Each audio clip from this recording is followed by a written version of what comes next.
Hi, all, and welcome to episode 48 of Plain Speaking Sanjiv. Today, I'm going to speak to you about revenue metrics. What should management and boards and media analysts, shareholders look at or look for when they look at revenue performance of an airline? And frankly, there's no one right answer. Different people have different views on how to measure revenue. So let me just talk through some basic concepts and share with you what my views are. And I'd be interested in hearing your views as well in comments, or you can send me direct messages on what you think might be the best ways to measure revenue. Now, obviously, the basic measurement of revenue is total revenue, where you just look at how much revenue do the company generate during a quarter or a month or whatever the metric is, or the period is, and you compare it to other airlines. But obviously, you'll see a problem because airlines are not the same size.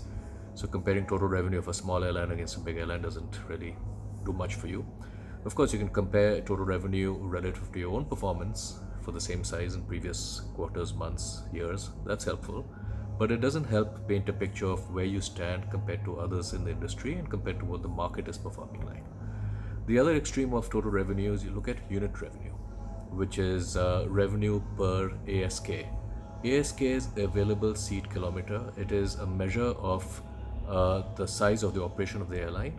One seat flying 1 mile or 1 kilometer is 1 ASK, and revenue per seat which flies 1 kilometer is known as revenue per ASK, RASK.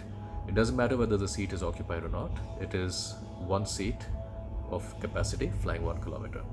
So that is unit capacity, and the revenue per unit capacity is RASK.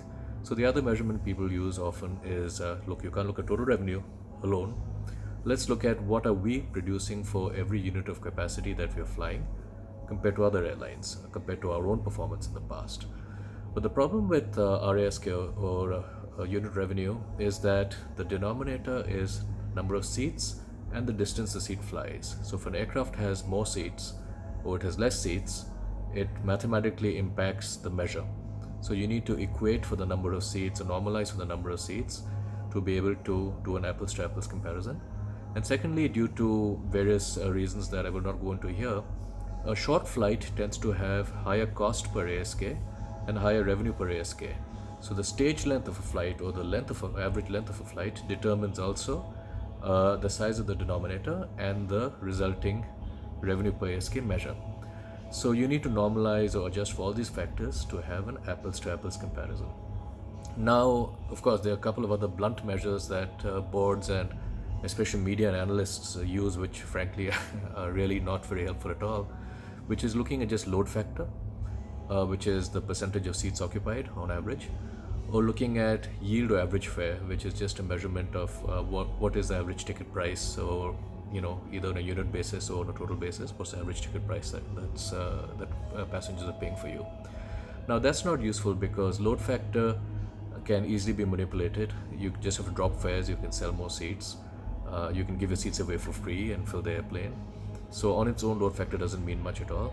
When you balance it with fare, you get a better picture. But then RASK, which is yield times load factor, is anyway capturing both the load factor and the average fare or pricing power or yield. But RASK has the other disadvantages I talked about, which is stage length and density of the aircraft, etc. So where do we go from here? If total revenue is not good enough. Load factor is a terrible metric on its own. Average fare yield on its own is not really helpful. The product of the two, RASK or RASK, is a good metric, but cannot be compared apples to apples because of stage length differences, number of seats, how tightly you park the aircraft together, the seats in the aircraft. So what do we do? Is there a way to actually capture and compare revenue performance? And I would like to suggest, and this is what I've always done myself, is you need to look at 2 or 3 more metrics which are actually far more fundamental. One is revenue per flight, which is simply, it doesn't matter how long you fly or how short you fly or how many seats you put in it. If you've got similar aircraft across, say, 2 different airlines you're comparing, say both are operating 737s or A320s, what is your average revenue per flight? So that's a useful metric to have. But even that can be gamed because some airlines could decide that, look, if my metric is to maximize revenue per flight, I'll only fly the high revenue flights and I won't fly the lower revenue flights, even though they may cover my variable cost. It'll hurt my KPI, so I'll just cherry pick and fly the highest revenue flights and then I can show on my report card that my revenue per flight is higher than somebody else. So obviously, that doesn't capture the full story that you want to capture.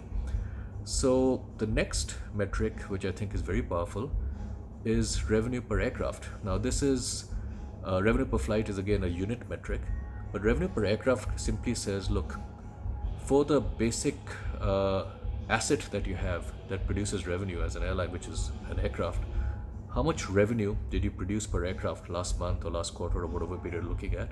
And if you happen to be flying the same aircraft type as someone else, or similar aircraft type as same 150, 180 seat or A320 versus A320, how much did your aircraft produce?